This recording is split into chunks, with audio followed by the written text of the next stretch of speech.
Okay. మన first వెబ్సైట్ని GitHub ద్వారా ఎలా లాంచ్ చేయాలి అన్నది చెక్ చేద్దాం ఇప్పుడు.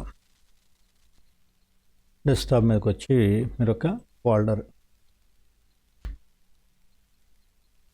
క్రియేట్ చేద్దాం.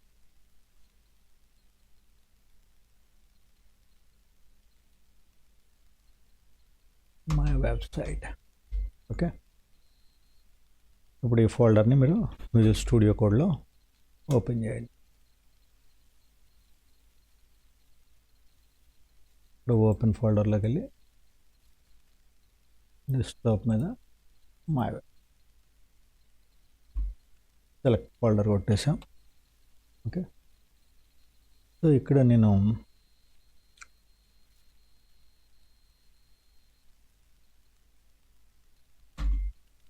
న్యూ ఫైల్ ఒకటి ఇవ్వండి. Demo HTML. ఓకే. సో ఇక్కడ షీట్ కోడ్ ద్వారా మొత్తం బాడీ జనరేట్ చేయండి. ఇక్కడ ఇది ఒక heading KNLS computers lab view. So ఇందులో మనం ఏం చేయాలి, ఒక ఇమేజ్ని ప్లేస్ చేద్దాం.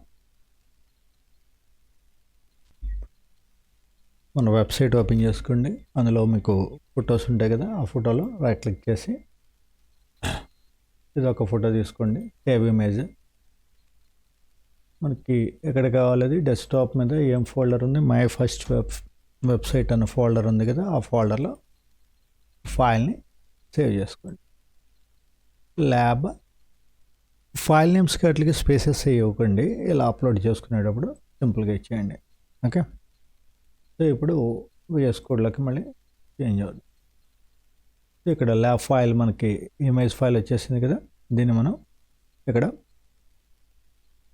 ఇమేజ్ ట్యాగ్ ద్వారా చేద్దాం.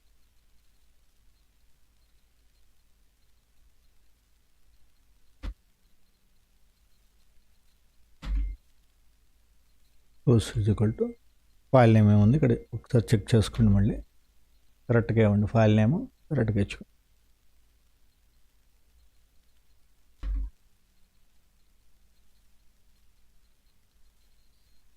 మనం నేమ్ టైప్ చేసే బదులు ఇలా ఇక్కడ డిస్ప్లే అవుతుంది కదా, మన కరెంట్ ఫోల్డర్లో ఏ ఫైల్స్ ఉన్నాయో ఇక్కడ డిస్ప్లే అయిపోతుంది. దీన్ని సెలెక్ట్ చేసుకోండి.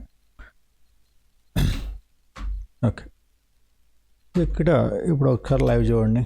ఓకే, ఇక్కడ వరకు బాగానే ఉంది కదా. ఇక్కడ ముందు టెస్ట్ వచ్చేసింది KNLS కంప్యూటర్స్ ల్యాబ్ వ్యూ అని, ఇక్కడ ఫైల్ వచ్చింది. ఓకే. సో కొద్దిగా విడ్త్ ఓకే ఉంచేద్దాం, సేమ్ విడ్త్ ఉంచేద్దాం. ఓకే.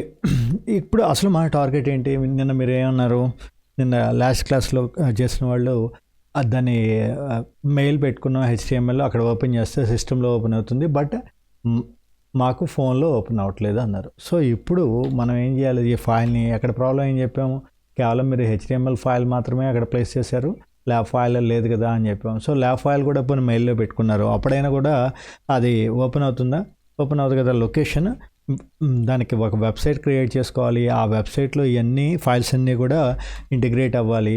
అలా అయితేనే అప్పుడు మాత్రమే మీకు అది ఓపెన్ అవుతుంది. సో అలా చేయడానికి మనకి ఆల్రెడీ మనం ప్రీవియస్ క్లాస్లో ఏం చెప్పుకున్నాం, ఒక రిపాజిటరీని ఎలా క్రియేట్ చేయాలి, అక్కడి నుంచి ఆ రిపాజిటరీలో ఈ ఫైల్స్ని ఎలా అప్లోడ్ చేయాలి చూసాం కదా. సో ఇప్పుడు మనం ఏం చేద్దామంటే, ముందు ఈ రిపాజిటరీలో ఈ ఫైల్స్ అన్నిటినీ కూడా, ఈ 2 ఫైల్స్ని మనం అప్లోడ్ చేద్దాం. సో ఇక్కడ రిపాజిటరీలోకి వచ్చేసేయండి. లాగిన్ మీ గిట్‌హబ్ అకౌంట్లో నేను చెప్పుకున్నాం కదా, లాస్ట్ క్లాస్లో చెప్పుకున్నాం కదా, లాగిన్. ఓకే.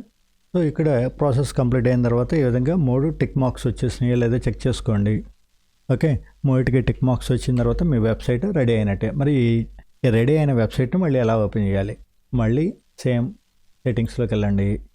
అక్కడి నుంచి ఎందులోకి రావాలన్నా పేజెస్ చూడండి. ఇప్పుడు మీకు ఇక్కడ సైట్ ఈస్ లైవ్ అట్ ఇచ్చేసాడు, సక్సెస్ఫుల్లీ క్రియేట్ అయిపోయింది, ఇక్కడ లైవ్లోకి వెళ్ళిపోయింది. సో ఇప్పుడు ఇక్కడ విజిట్ సైట్ కొట్టండి. ఏమైంది, వచ్చిందా? సైట్ ఏదో లింక్ ఓపెన్ అయింది. ఓకే, వెబ్సైట్ లింక్ ఏదో ఇచ్చాడు, బట్ ఇక్కడ 404 ఎర్రర్ ఇచ్చాడు, ఫైల్ నాట్ ఫౌండ్ అంటున్నాడు. Operation success but patient died. So ఏం చేయాలి ఇప్పుడు? ఇక్కడ మీ ఫైల్ నేమ్ ఏంటి మంది? HTML ఫైల్ నేమ్ ఇక్కడ ఇచ్చేయండి. మన ఫైల్ నేమ్ డెమో కదా, సో చివరిలో demo.html ఇచ్చేయండి. ఓకే, నేను అదే చెప్పింది మీకు. ఇండెక్స్ ఈ ఫోల్డర్ నేమ్ ఇచ్చే బదులు ఇక్కడ మనం demo.html అని కాకుండా ఏం ఇవ్వాలి, ఇండెక్స్ అని ఇస్తే కనుక డైరెక్ట్గా ఈ ఫోల్డర్లో ఏముందో అదే ఓపెన్ చేసేసుకునేది. బట్ ఇక్కడ మనం ఫైల్ నేమ్ ఇచ్చాం demo.html.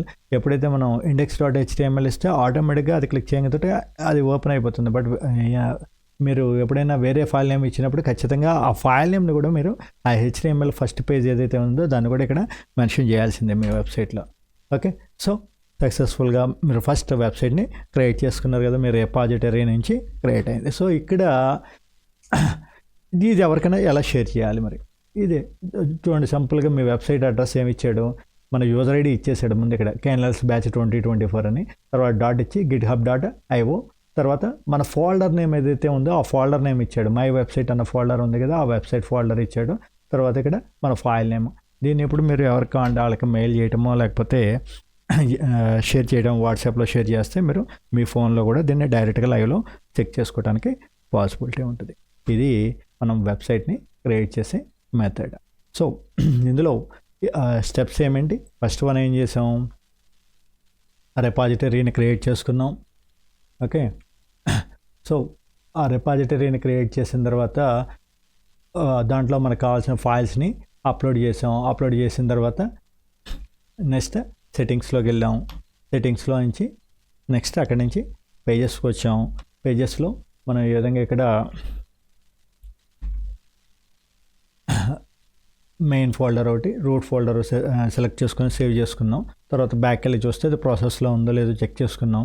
ప్రాసెస్ అక్కడ అన్ని టిక్ మార్కులు రాగానే ఫైనల్గా ఇక్కడ ప్రివ్యూ అనేది జనరేట్ అవుతుంది. ఇది మీ ఫైల్స్ని, HTML ఫైల్స్ని మీరు వెబ్సైట్ కింద డైరెక్ట్గా, అంటే ఇక్కడ మనకి ఎలాంటి పెయిడ్ సర్వర్స్ అక్కర్లా. మీరు ఏదైనా ఒక వెబ్సైట్ని జస్ట్ డెమో పర్పస్కి చూసుకోవాలి, స్టాటిక్ వెబ్సైట్స్ చెక్ చేసుకోవాలి అంటే కనుక ఈ విధంగా మీరు మీ ఫైల్స్ని డెమో వెబ్సైట్స్ని, స్టాటిక్ వెబ్సైట్స్ని ఇలా చెక్ చేసుకోవడానికి పాసిబిలిటీ త్రూ GitHub నుంచి. మీరు GitHub అకౌంట్ని ఎలా, ఈ క్లాసెస్లో మనం ఏం చెప్పుకున్నాం, ఒక GitHub అకౌంట్ని ఎలా క్రియేట్ చేసుకోవాలి, తర్వాత దాంట్లోకి మన ఫైల్స్ని ఎలా అప్లోడ్ చేయాలి, అప్లోడ్ చేసిన ఫైల్స్ని మనం వెబ్ పేజ్ కింద ఎలా జనరేట్ చేసుకోవాలి అన్నది ఈ క్లాసెస్లో చెప్పుకున్నాం. అయితే ఇక్కడ ఇప్పటి వరకు మనం చెప్పుకున్న ఏంటి, జస్ట్ 2-3 ఫైల్స్ మాత్రం, 2 ఫైల్స్ ఉన్నాయి, ఆ 2 ఫైల్స్ని సింపుల్గా అప్లోడ్ చేసేసాం. బట్ రియల్ టైంలో ఏమవుతుంది, అందులో నెంబర్ ఆఫ్ ఫోల్డర్స్ ఉంటాయి, నెంబర్ ఆఫ్ ఇమేజెస్ ఉంటాయి. సో ఇండివిజువల్గా ఇలా అప్లోడ్ చేయకూడదు, మన ఫైల్స్ని ఈ విధంగా అప్లోడ్ చేయకూడదు. మనం ఏం చేయాలి, దాన్ని మొత్తాన్ని కూడా VS కోడ్ నుంచి పుష్ చేయాలి. సో మొత్తం ఎంటైర్ ఇక్కడ ఎన్ని ఫోల్డర్స్ ఎన్ని ఉంటాయి, ఇందులో సబ్ ఫోల్డర్స్ అయ్యా ఉన్నాయి అనుకోండి. ఫర్ ఎగ్జాంపుల్ ఇక్కడ నేను ఇందులో మళ్ళీ వేరే సబ్ ఫోల్డర్స్ క్రియేట్ చేశాను. నేను మనం చెప్పుకున్నట్టు ట్రైనింగ్ అన్న ఫోల్డర్ ఒకటి క్రియేట్ చేసుకున్నాం. అదేవిధంగా నెక్స్ట్ వన్, అందులో మళ్ళీ ట్రైనింగ్లో ఇమేజెస్ అని, అదేవిధంగా ఐకాన్స్కి ఒక ఫోల్డరు. ఓకే, అదేవిధంగా మళ్ళీ ఆన్లైన్ సర్వీసెస్ అని ఇంకొక ఫోల్డర్, అందులో మళ్ళీ ఇంకా సబ్ ఫోల్డర్స్. ఇన్ని ఇమేజెస్ ఉన్నప్పుడు వీటిని ఫోల్డర్ వైజ్గా మనం మేనేజ్ చేయడం కుదరదు కదా. ఇక్కడ చెప్పుకున్నాం కదా, GitHubలో ఫోల్డర్ వైజ్గా అప్లోడ్ చేయడం అనేది పాసిబిలిటీ ఉండదు. జస్ట్ మనం ఏం చేస్తున్నాం, కేవలం ఫైల్స్ని మాత్రం అప్లోడ్ చేస్తున్నాం. డైరెక్ట్ యాక్సెస్ అయితే కనుక ఫైల్స్ని మాత్రమే అప్లోడ్ చేయడానికి పాసిబిలిటీ అనేది ఉంటుంది ఇక్కడ.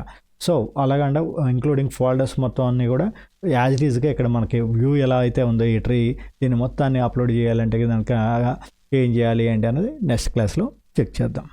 Thank you.